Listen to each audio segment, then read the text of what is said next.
So um, anyway, that just goes to show you that again, there's similarities between then and now. Um, okay, another one, number 20. Once the Nazis took power, they rapidly implemented gun control legislation, and later they took all the guns away from the populace. Now, our eyewitness, Katie Werthmann, remembers this very well. She lived in Austria under the Nazis, and she said, next came gun registration. People were getting injured by guns.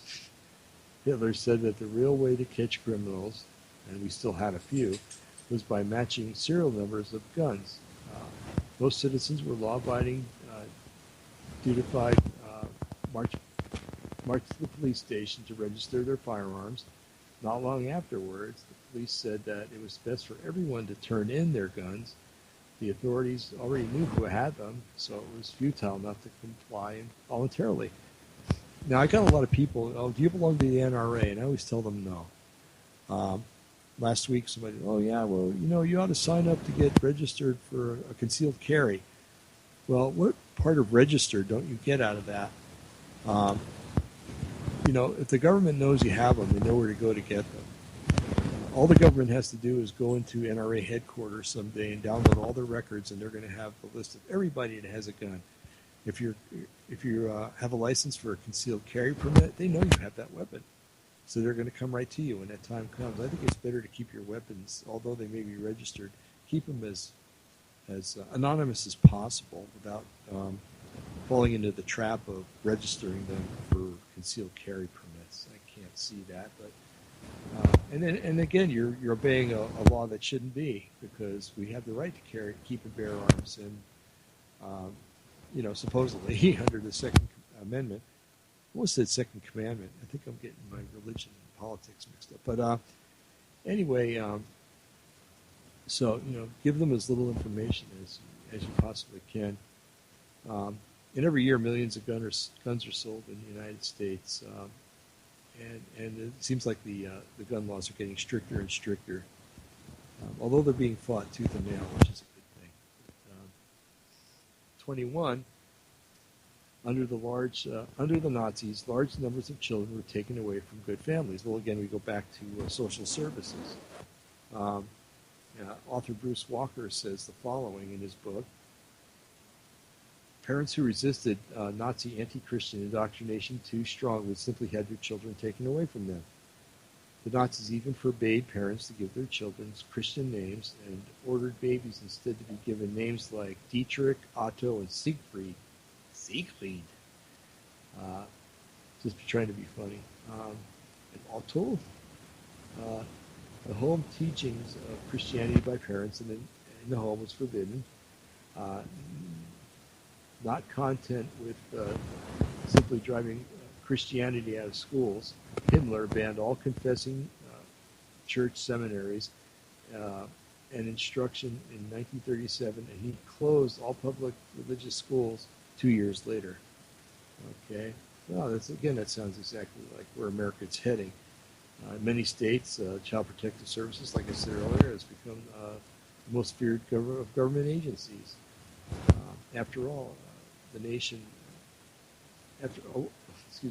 all over the nation, thousands upon thousands of children have been removed from good homes because the parents were not raising the children correctly. So the government's telling you how to raise your kids, and if you don't do it, well, you can say goodbye to them. And hopefully, maybe someday in the future, they'll get back to you and search you out. Okay, number 22, and we're almost there, folks. We only had 25. Number 22, under Adolf Hitler, society became very highly militarized. Well, I don't know if you've noticed it, but a lot of police departments are getting armored vehicles. They're getting very heavily armored vehicles that have everything on them that the military has, except for the 50 caliber machine guns, or the 308 machine guns. Either case, but and the government's giving them away freely. And it's only people that are complaining about the militarization of the police departments that it's causing some of these things to be given back to the government or denied in the first place. Let's see. this is a quotation from a letter that was given out. Um, it says each month the school must conduct one fire drill and one security drill, which may be a lockdown, bomb threat evacuation, active shooter, or shelter-in-place drill. All schools are now required by law to implement this procedure. So again, it's turning more from an everyday American society to get prepared for this, get prepared for that, and in the guise of terrorism and wild people running around with guns, the government wants is in that guise, the government is trying to pretend like they're trying to help us, but in fact, what they're doing is enslaving us. In Nazi Germany, the prisons were absolutely packed. Well, enough said there, right? However, our country has the highest incarceration rate in the world, and by far the largest prison population of the entire globe, actually. Even children are being arrested in alarming numbers. Did you hear about that one kid that was arrested because he was selling lemonade on the corner without a license? I don't know. I would be suing over that one. But in a previous article, there was a 12-year-old girl from down in Texas who was recently arrested for spraying herself with perfume, and how police were also in another case were sent to collect an overdue library book, dues on an overdue library book from a 5-year-old girl in Massachusetts. I mean, come on, and let's move on here. Number 24, under Adolf Hitler, there were basically no freedoms of speech. Here in the United States, we're told that we have freedom of speech, but the freedom of is being chilled in thousands of different ways.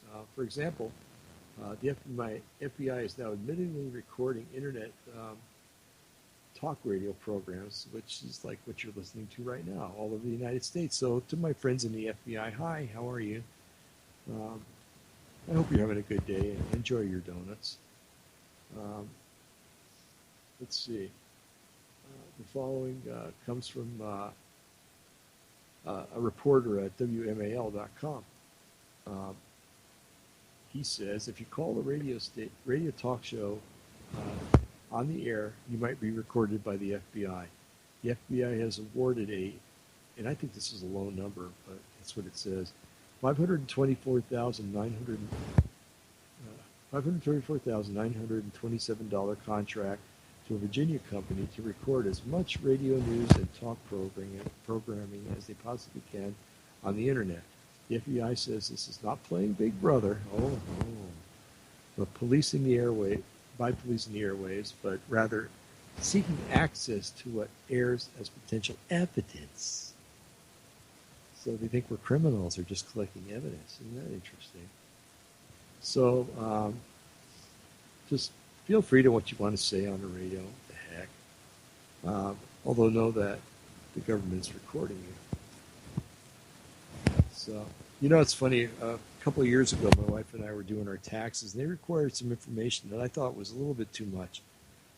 And then all of a sudden, the Lord spoke to me, and He says, "Are you kidding me?" He says, "They've got this already on you.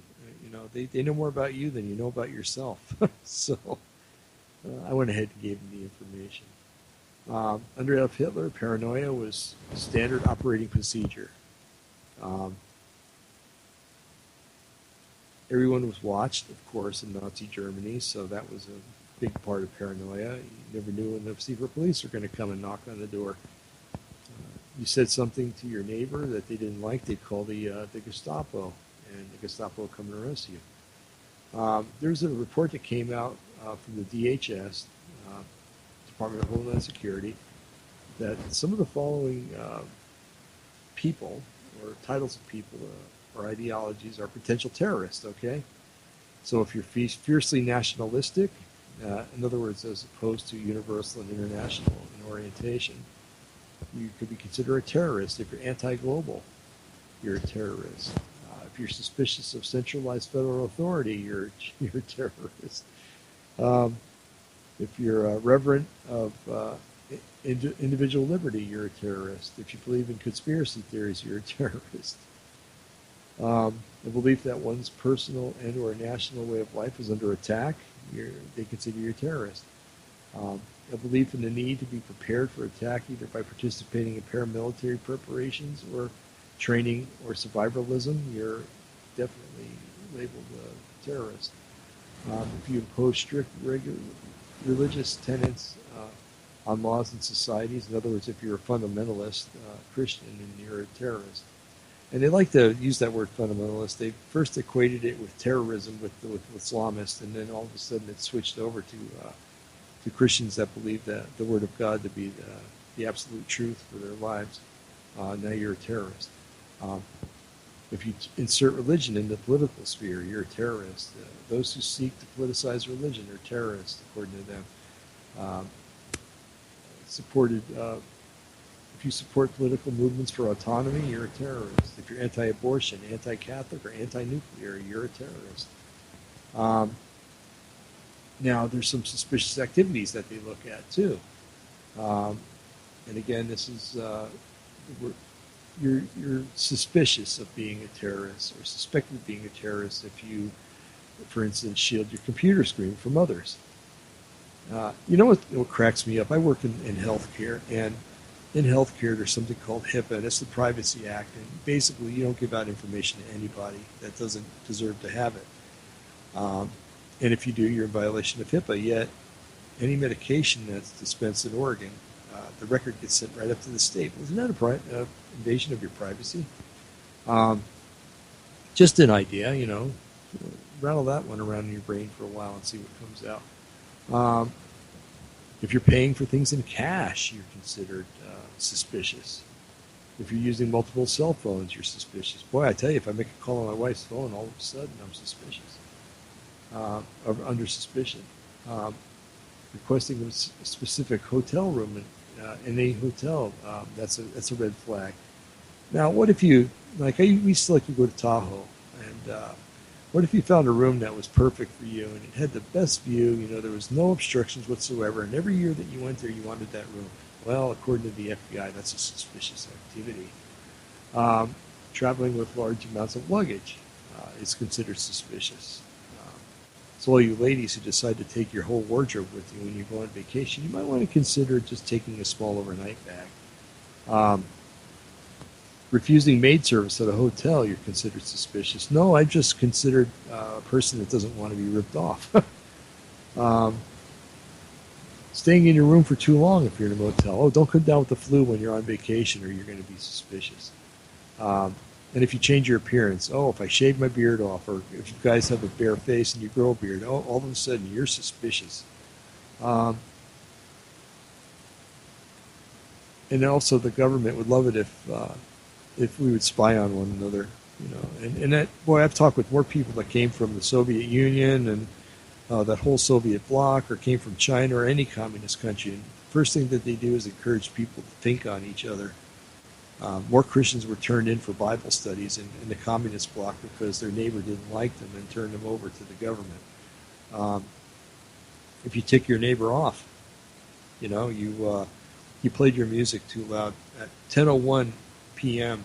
and he got mad at you, and then realized that that you're a believer.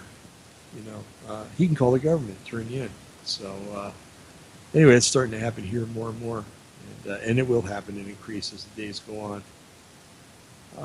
And again, our country's supposed to be about freedom and liberty, and those are being taken away quite quickly. So basically, folks, you can see that in so many ways, at least 25 ways here, and there's probably a lot more. We are becoming quickly the political system that our fathers and grandfathers fought against in World War II. We're no longer free anymore, folks. We haven't been for quite a while. Your children can be taken away for any pretext whatsoever. You can't say what you want to say because it might be politically correct and you'll get arrested for that. You can't do what you want to do because the government might think that it's a suspicious activity. Even though money is legal tender, you can't use it because if you do, that's suspicious. And the list goes on and on and on, folks. And we were talking earlier about the similarities between